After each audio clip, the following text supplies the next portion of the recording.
o motivo dessa queda. Esse negócio aqui, ISM Services PMI. Então a inflação dos gerentes de manufatura dos Estados Unidos foi o que impactou o mercado.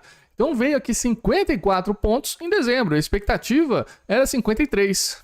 O que esse indicador diz? Como está a força do mercado americano de manufatura? Então acima de 50 significa que é uma economia em expansão. O que vocês preferem? Vocês preferem uma economia em expansão, uma economia crescendo, ou uma economia em contração, uma economia em declínio? Você prefere o quê? Uma economia em expansão. O que é bom deve ser exaltado? Não neste momento. Então, vindo dessa maneira, mostra que os Estados Unidos estão muito mais fortes do que anteriormente. Então, tem aqui. Outro dado também foi o Job Openings, as ofertas de emprego. A estimativa era que viesse 7 milhões de empregos, vieram 8 milhões de empregos, acima das expectativas. Algo que é positivo. Olha, tem muito mais empregos sendo aberto aí. Não é bom.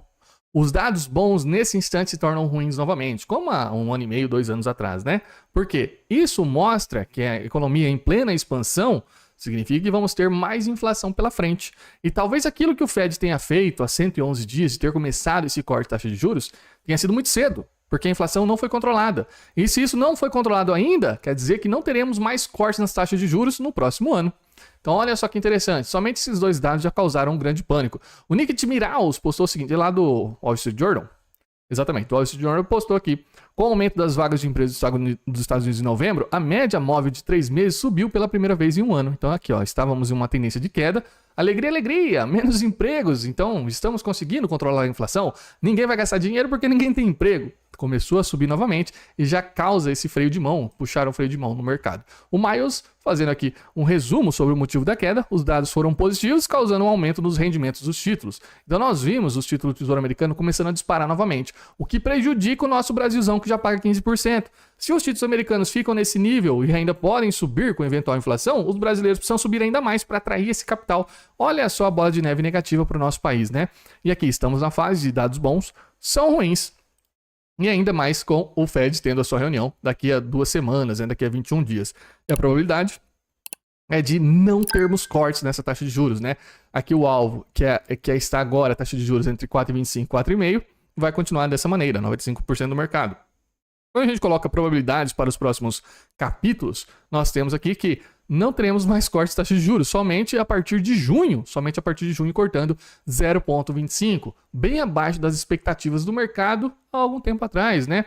Então, o que o Fed fez? Será que o Fed cortou muito cedo? Será que o pivô do Fed foi errado? É isso que o mercado já está especulando. E os traders não estão mais esperando que o Fed corte taxa de juros antes mesmo de julho, olha só. E aí, isso acaba impactando o mercado. Caiu 75 pontos hoje, né? Ontem o S&P 500, evaporaram 600 bilhões de dólares do mercado. Nós vemos aqui os futuros do S&P e temos aquela formação que já mostrei a vocês. Cunha ascendente, que é a probabilidade de rompimento para baixo, de fato rompeu, né? Então padrão de negativo, de queda. E nós temos os suportes e resistências horizontais, né? Então estamos nesse suporte forte aqui.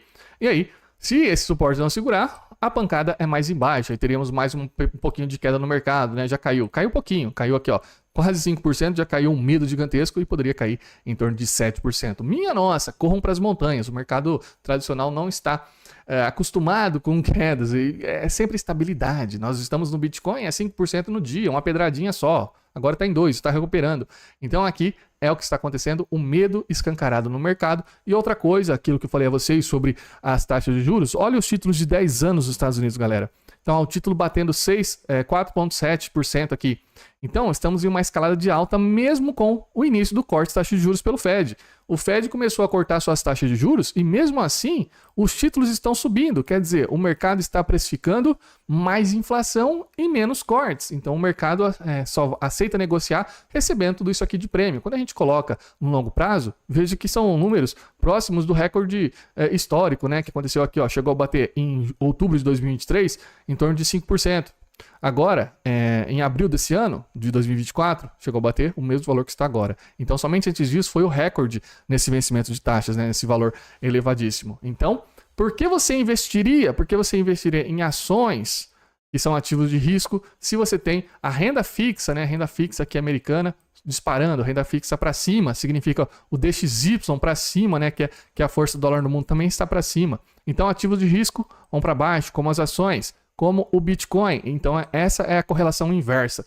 Se está muito mais fácil você receber dinheiro da renda fixa sem precisar trabalhar, isso e aquilo, deixa lá, tá safe. 5% na renda mais forte do mundo, que é o dólar, então tá melhor do que eu ficar me arriscando com a bolsa que está em topo histórico ou o Bitcoin batendo topo histórico, né? Então, quando a pancada vem no mercado tradicional, o Bitcoin também sofre de sobremaneira. Não tem jeito. Quando a gente observa aqui também o DXY, o DXY está subindo, então rompendo níveis de resistência anterior. Somente o recorde aqui na faixa do 114 de outubro de 2022 é o próximo alvo. Minha nossa, se chegar até essa região, né? Então o dólar está super forte no mundo, atraindo capital do mundo inteiro para o dólar, obviamente, né? Então aí os ativos de risco começam a ficar com medo. Outra coisa, dizem que o mercado americano estava esperando uma decisão de quem ganharia as eleições para decidir se vamos contratar, se vamos fechar as portas, vai ser republicanos, serão os democratas que ganharão essa eleição. Então esperavam o final da eleição para depois começar essas contratações.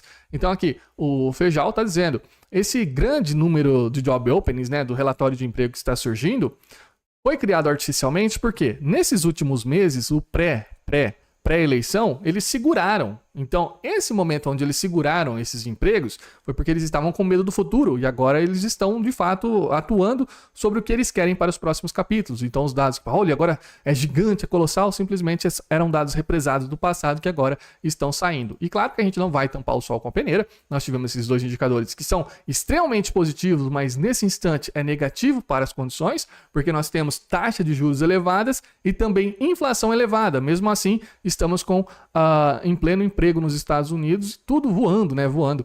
Então significa que, poxa, como que a gente vai controlar a inflação se já está elevada aí as taxas de juros? Então é algo que pode complicar para o mercado. Nós temos sexta-feira os indicadores e relatórios de empregos que podem complicar um pouco mais e ainda assim na próxima semana temos relatório de inflação. Então nós teremos os dados da inflação que pode, de sobremaneira, causar aí outro pânico no mercado. Entretanto, nós temos aqui declaração do próximo presidente que assumirá no dia 20 dos Estados Unidos, o senhor Trump.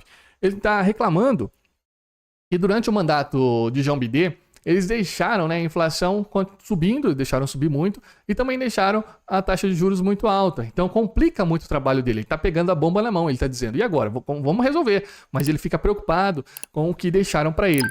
Então, isso aqui ele já reconhece que ele está em maus lençóis, só que talvez tenha uma solução, né? O Trump, ele faz algumas coisas interessantes aí desde o último mandato. A última vez que ele disse que as taxas de juros estavam altas, foi aqui, e o DXY, dólar forte, foi quando ele assumiu o mandato dele. Então ele falou, o dólar está muito forte, desde então o dólar começou uma sequência de quedas, né? Ele conseguiu de alguma maneira controlar. Quando ele percebe esse tipo de coisa, ele sabe que dólar forte atrapalha as exportações, atrapalha tudo dentro dos Estados Unidos, e ele vai de alguma maneira contornar essa situação, como ele já fez no passado. Ele pegou em um ambiente fiscal desfavorável também no seu primeiro mandato. Então, se você confia em político e acha que ele vai resolver alguma coisa, talvez ele consiga.